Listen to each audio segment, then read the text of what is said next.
Bueno, buenos días. Hoy día vamos a empezar la clase de virología general. O sea, vamos a hacer una clase de virología general, que es con lo que vamos a empezar ahora para que ustedes conozcan a los virus. Ya dejamos las bacterias atrás. Las competencias que ustedes deben aprender son las siguientes. Conocer la estructura de los virus, así como de las bacterias.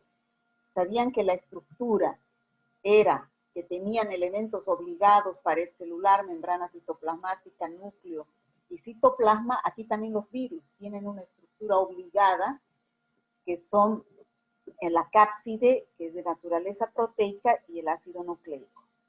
¿Ya? Describir los pasos de la replicación viral. La replicación es la multiplicación de los virus. Ingresa un virus, pero ya dentro del organismo para producir una enfermedad, se forman miles de virus por el proceso llamado replicación viral. ¿Qué más tienen que saber en esta clase? Identificar la patogenia de las infecciones virales, los métodos de diagnóstico y el tratamiento de las infecciones virales. Es decir, cómo se produce una infección viral y cómo se identifica al virus que produce la infección viral. Reconocer las principales características de los virus, productores de infecciones virales, cómo se realiza el tratamiento, cómo se produce la transmisión, o sea, es la epidemiología de transmisión, la prevención, cómo podemos prevenir estas infecciones virales y el control de estas infecciones. Entonces, vamos a empezar diciendo que los virus son agentes infecciosos de estructura subcelular. ¿Qué significa de estructura subcelular? Que son bien pequeñitos. Son muy pequeñitos los virus, ¿ya? Mucho más pequeñitos que las bacterias. Si las bacterias se miden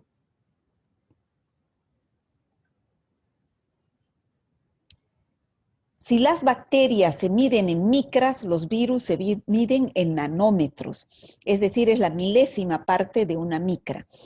Y esto que está subrayado acá es importantísimo. Son intracelulares estrictos. ¿Qué significa? Que los virus viven dentro de las células. Un virus no puede vivir solito, no puede realizar su multiplicación, no puede sobrevivir porque no tiene las sustancias necesarias para producir la biosíntesis de los materiales que él necesita para sobrevivir.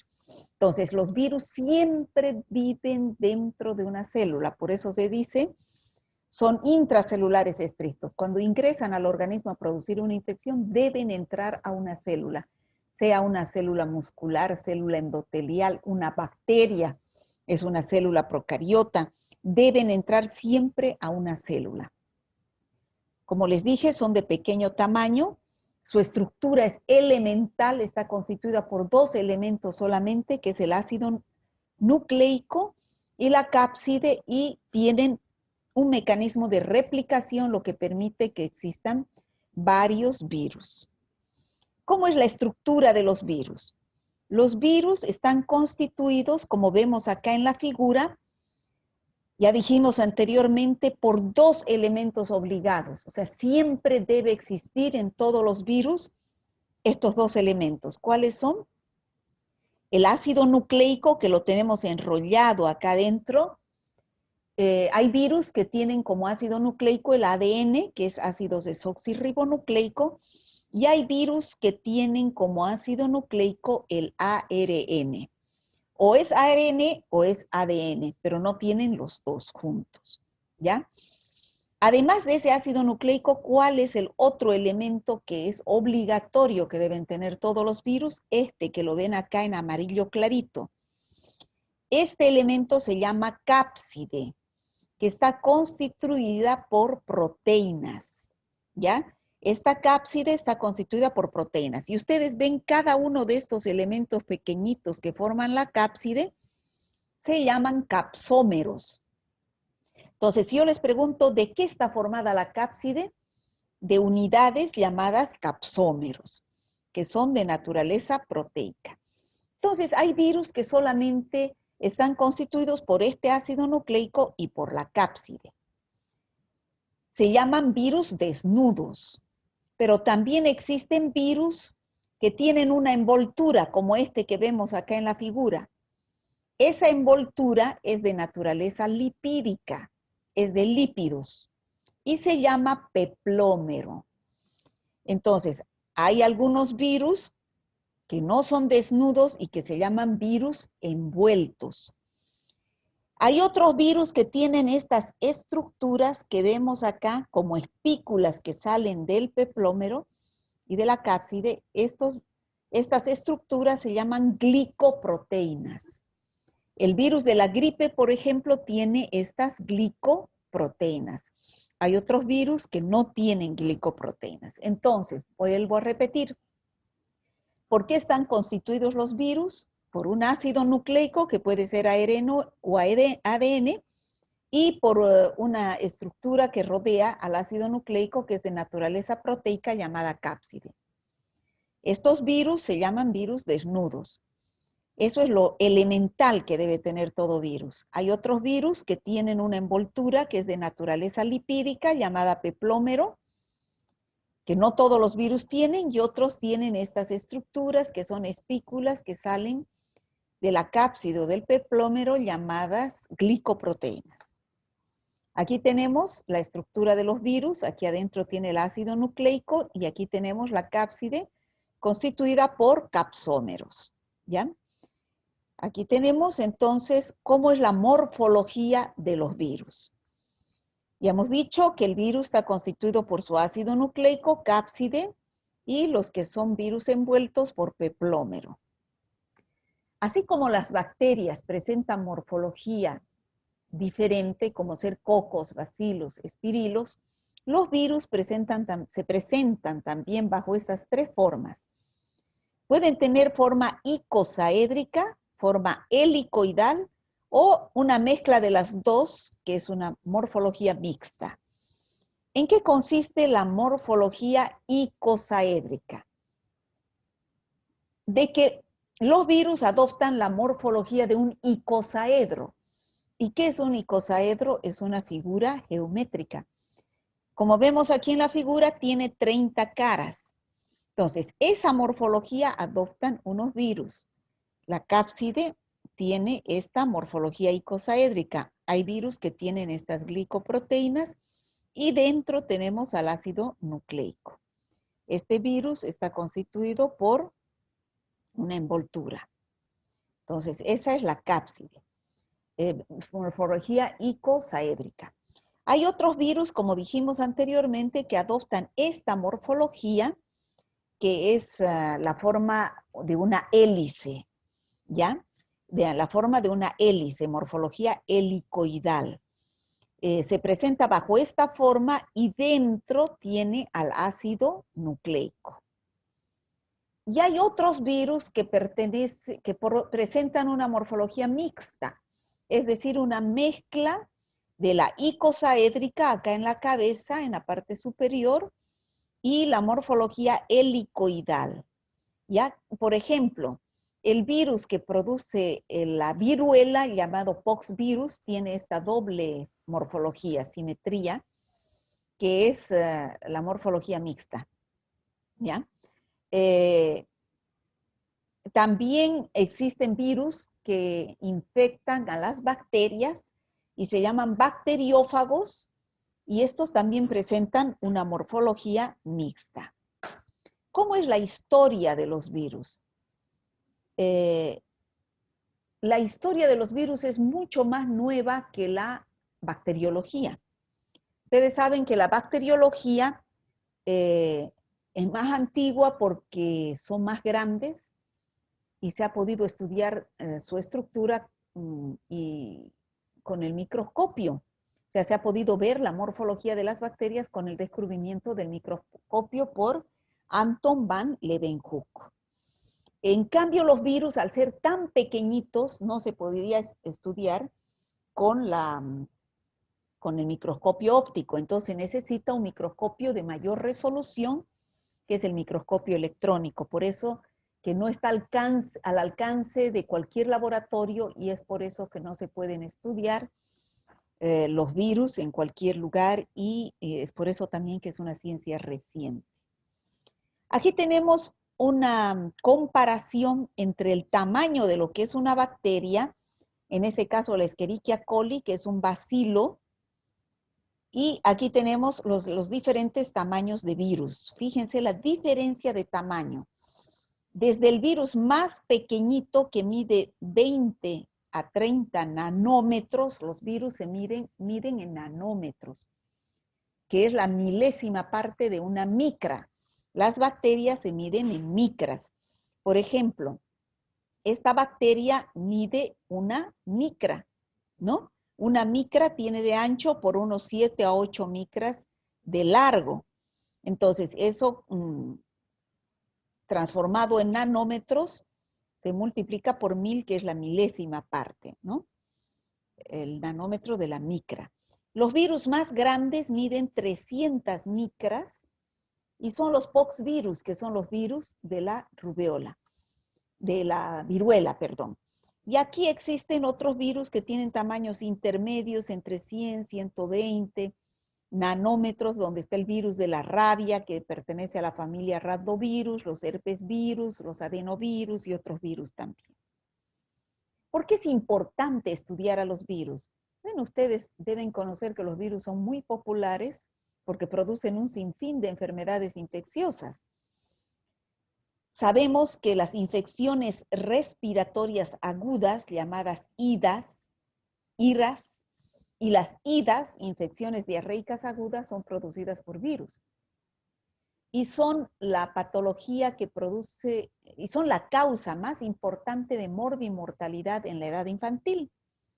Entonces, son producidas por virus, infecciones diarreicas y enfermedades respiratorias agudas. La hepatitis es producida por virus. El herpes genital que vamos a estudiar hoy, la varicela que vamos a estudiar hoy, son producidas por virus. El SIDA es producido por el virus del VIH, la fiebre amarilla por el virus de la fiebre amarilla, la rabia por el virus de la rabia, la polio por el virus de la poliomielitis. Existen también nuevas enfermedades que han surgido y que son producidas por virus, el SIDA, el ébola, que ha producido una pandemia hace unos 5 o 4 años, el hantavirus, el virus del SARS, que produce el síndrome respiratorio agudo severo, el virus de la influenza H1N1, influenza aviar, el virus que nos tiene en pandemia actualmente, que es el COVID-19, entonces, y muchos otros virus más. Entonces, son muy comunes las infecciones virales, por eso es importante estudiar a los virus. Por eso es que les pido pongan el mayor interés posible porque les va a servir muchísimo estas clases de virología. Con esto es con que observamos a los virus. Este es el microscopio electrónico. Con esto se han podido observar los virus por primera vez. Pero este microscopio electrónico no está al alcance de cualquier laboratorio. ¿Cómo se clasifican los virus? Hay varias formas para clasificar a los virus. Según el huésped al cual infectan. Ya hemos dicho que los virus no pueden vivir solos, necesitan infectar células. Si infectan las células de los vertebrados, también pueden infectar las células de los invertebrados. Por ejemplo, ingresan los virus a infectar a los mosquitos. Se replican en las células salivales de los mosquitos. Por ejemplo, Aedes aegypti produce ese mosquito, produce la replicación del virus del dengue, ¿no? Es un invertebrado. También infectan las plantas, también infectan las bacterias, por eso se llaman bacteriófagos, los virus que llegan a las bacterias. Y la epidemiología. Entonces, los virus producen una serie de infecciones, ¿no? Producen una serie de infecciones. De acuerdo a que se localicen los virus respiratorios, los virus entéricos, producen infecciones respiratorias, producen infecciones gastrointestinales o diarreas, y los arbovirus, que producen infecciones transmitidas por artrópodos. Tal es el caso del virus del dengue, de la fiebre amarilla, ¿no? Entonces, producen una serie de infecciones virales. De acuerdo a la clínica que producen, los virus pueden producir infecciones localizadas, como por ejemplo la gripe. Se localiza solamente en el aparato respiratorio superior. O infecciones generalizadas, como por ejemplo el VIH, que produce el SIDA, produce una infección generalizada, la hepatitis, ¿no? Entonces son los que producen infecciones generalizadas. ¿Cómo se produce la acción patógena de los virus? Para que los virus produzcan infecciones, se necesitan de dos tipos de factores. Factores del propio virus y factores del huésped. Esos factores, y hemos visto también en bacterias, que dependen de la dosis infectiva del virus, la cantidad de virus que ingresan, de la virulencia de esos virus, y en el caso del huésped depende de su estado de inmunodepresión. Esos factores condicionan su capacidad de la acción patógena de los virus, es decir, de poder penetrar dentro del organismo humano, multiplicarse o replicarse, invadir el organismo humano y producir su acción lesional y producir la enfermedad infecciosa con los diversos signos y síntomas de una infección. Aquí vamos a ver cómo se produce la acción patógena de los virus. El virus, al igual que una bacteria, primero debe llegar a la superficie de un huésped. Puede ser la piel, puede ser la mucosa respiratoria cuando ingresan por vía respiratoria, la mucosa bucal cuando ingresan por vía oral, la mucosa genital cuando ingresan a través de una relación sexual. Bueno, tiene que llegar el virus a la superficie del huésped, pero no es tan fácil producir una infección. Existen mecanismos naturales de defensa que nosotros tenemos, el organismo humano. Tales son nuestra flora normal. También si ingresan por vía respiratoria tenemos las células que tienen cilios, que actúan como una escoba que no deja entrar, que barre en la nariz y no deja entrar a los virus, ¿no?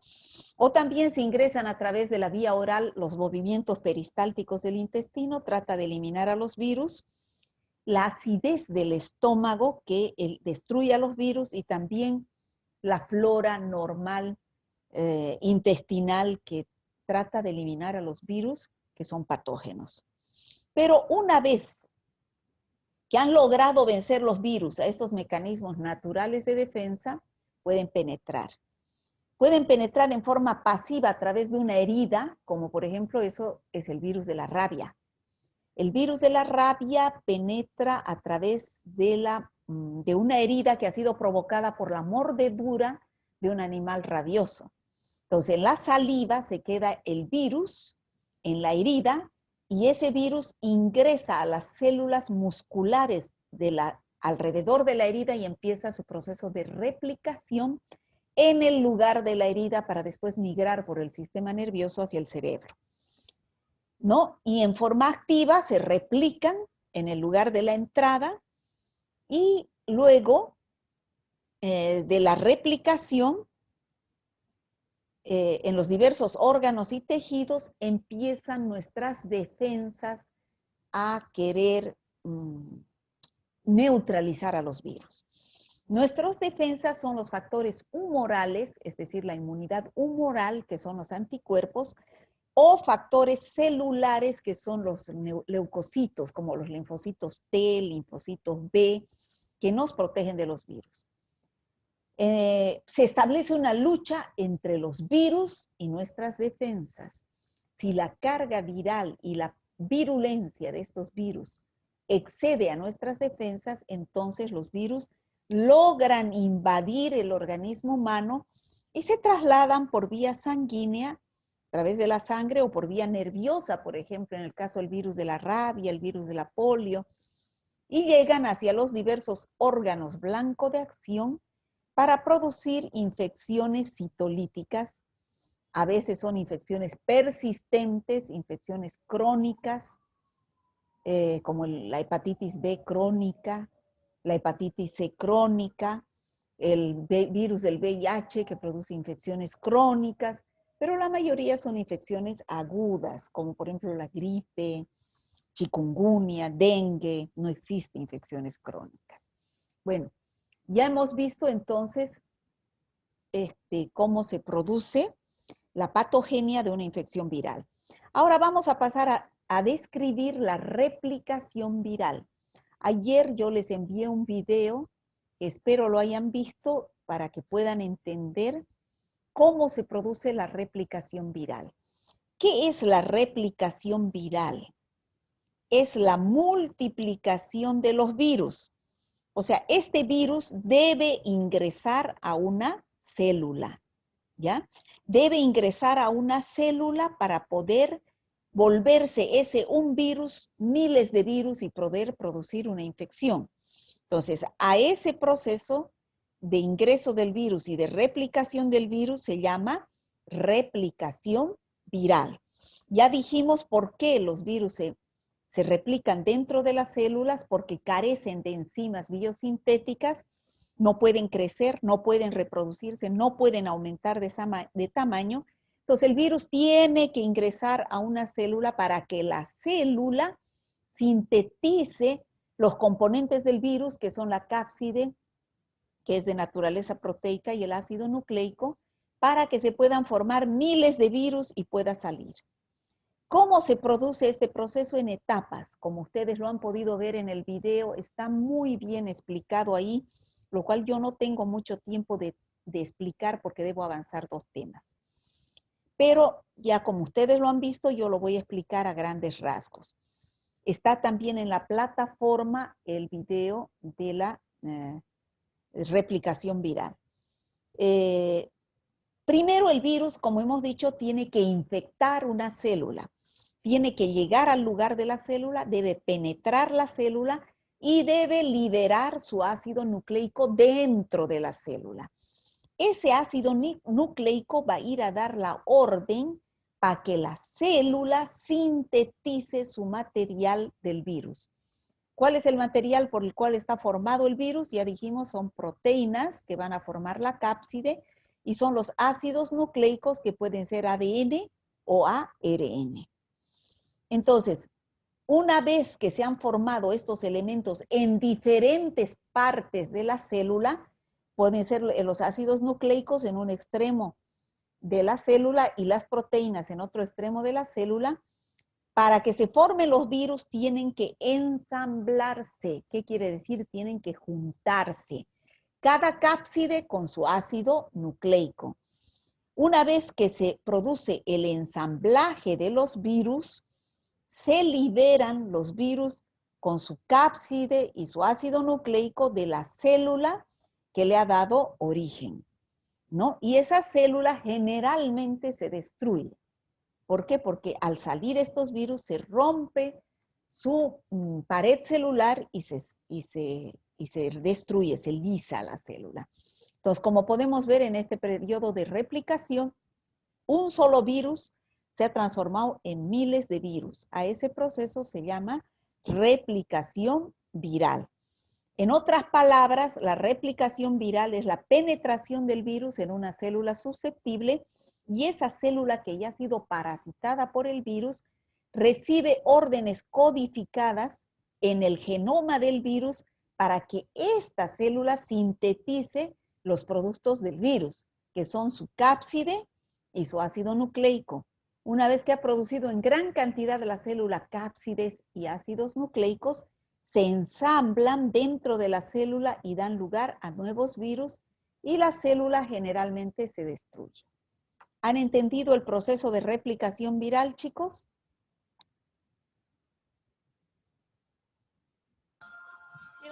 Sí, doctora. Ya. Ahora, ¿cómo hacemos el diagnóstico del laboratorio de los virus? Chicos, esto es la parte práctica que ustedes deben entender para poder interpretar los resultados.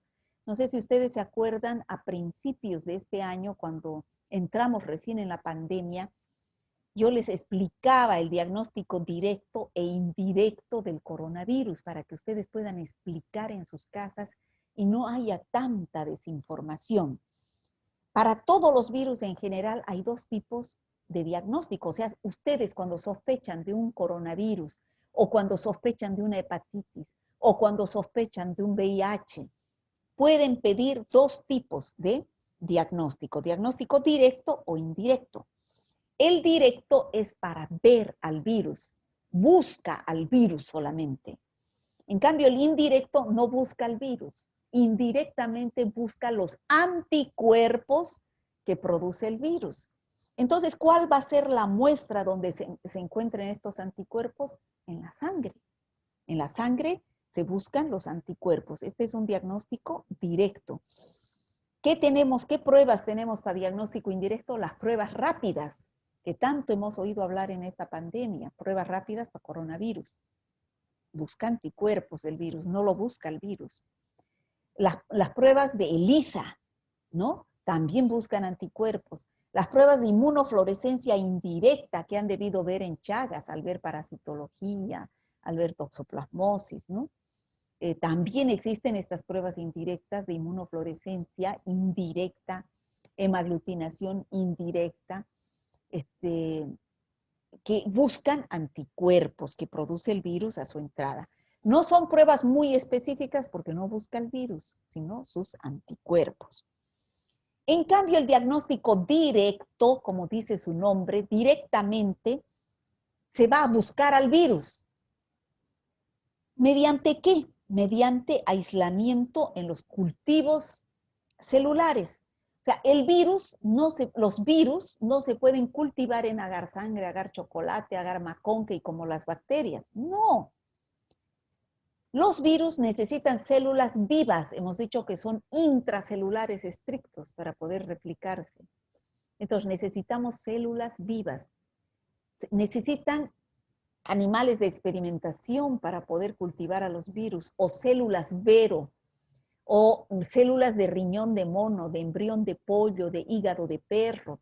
Entonces, esas son las células en las cuales se inyecta el material biológico, ¿no es cierto?, que nos sacaban sangre, o que es un hisopado nasal para coronavirus, para gripe, nos sacan la muestra del lugar donde se encuentra el virus para sembrarlo en estos cultivos celulares o para mirarlo en el microscopio electrónico donde existe, o también para hacer las pruebas moleculares. Aquí me falta la PCR, reacción en cadena de la polimerasa, que es la que detecta el material genético del virus para poder identificarlo, ¿ya?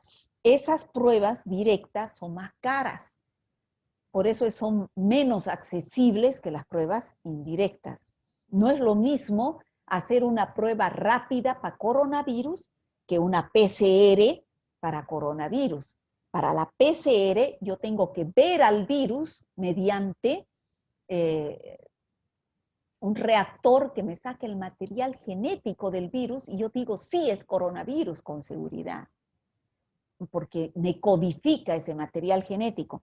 En cambio, la prueba rápida, que es un método indirecto, es sacar sangre y buscar anticuerpos, ¿no? Que puede dar también reacciones falsas positivas o falsas negativas porque no es muy sensible ni específica estas pruebas. Aquí tenemos laboratorios de virus, donde se trabaja con animales de experimentación, con normas de bioseguridad más elevadas que trabajando con bacterias en una campana de bioseguridad, llamada también campana de flujo laminar, con guantes, debería trabajar con barbijo, con gorro, con lentes, ¿no? Pero aquí está trabajando dentro de un ambiente de bioseguridad. Este es un vidrio que lo protege y solamente ingresa con sus manos. ¿Cómo podemos prevenir estas infecciones virales? Para prevenir estas infecciones virales como gripe, para prevenir, por ejemplo, varicela, hepatitis, para prevenir sarampión, rubiola, poliomielitis, existen las vacunas. ¿Y qué son las vacunas? Son virus atenuados o virus inactivos. Es decir, que en una vacuna nos van a inyectar al virus, pero ese virus va a ser atenuado. ¿Qué significa eso? Que no va a ser capaz de producirnos la infección. Ha sido tratado ese virus en el laboratorio mediante diversos reactivos químicos para que no tenga la propiedad al ser inyectado mediante la vacuna de producir enfermedad, sino que son atenuados para que se reconozca en nuestro organismo el material genético de ese virus y nuestro organismo produzca anticuerpos contra ese virus para defendernos. Estas son las vacunas. Cuando ingresa el virus verdadero, cuando haya un contagio, ya nosotros tenemos anticuerpos porque nos hemos vacunado y neutralizamos al virus antes, en la entrada no vaya, antes de que llegue a fijarse en las células, replicarse y producirse la infección. Existen las vacunas que pueden ser por vía oral, como tenemos las gotitas para la poliomielitis, para el rotavirus. Hay por vía parenteral, como es la SRP, por vía subcutánea, que son la vacuna triple viral, ¿no? ¿Cómo hacemos el tratamiento de los virus? Cuando hemos avanzado bacterias, hemos dicho que para las bacterias se utilizan los antibióticos. Ya sean estos bactericidas que van a ir a destruir a las bacterias o sean bacteriostáticos que van a inhibir el crecimiento de las bacterias. En el caso de los virus, no existen antivirales que vayan a destruir a los virus. Todavía no hay. ¿Qué es lo que hacen los antivirales? Inhiben ese proceso de replicación. Evitan que se replique el virus y entonces evitan que exista alta carga viral dentro del organismo y nuestras defensas puedan neutralizar a ese virus. ¿Cuáles son esos antivirales? Puede ser la amantadina, que se coloca en los antigripales, por ejemplo, el antifludes tiene amantadina. Aciclovir, vienen tabletas, en ampollas, vienen pomada, de acuerdo a la infección viral, a la localización de la infección viral.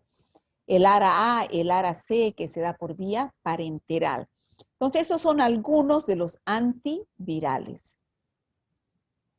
Bueno, aquí tenemos, para terminar la clase, terminar este tema, que vamos a seguir la clase. La virtud es el modo de ser de una persona expresado a través de sus acciones. ¿Ya? Eso lo dijo Aristóteles. Bueno, chicos, ahorita nos vamos a salir de la clase para que se pueda grabar esta clase. Voy a dejar de compartir y vuelven a entrar con el mismo link. ¿Ya? Por favor. Ahorita.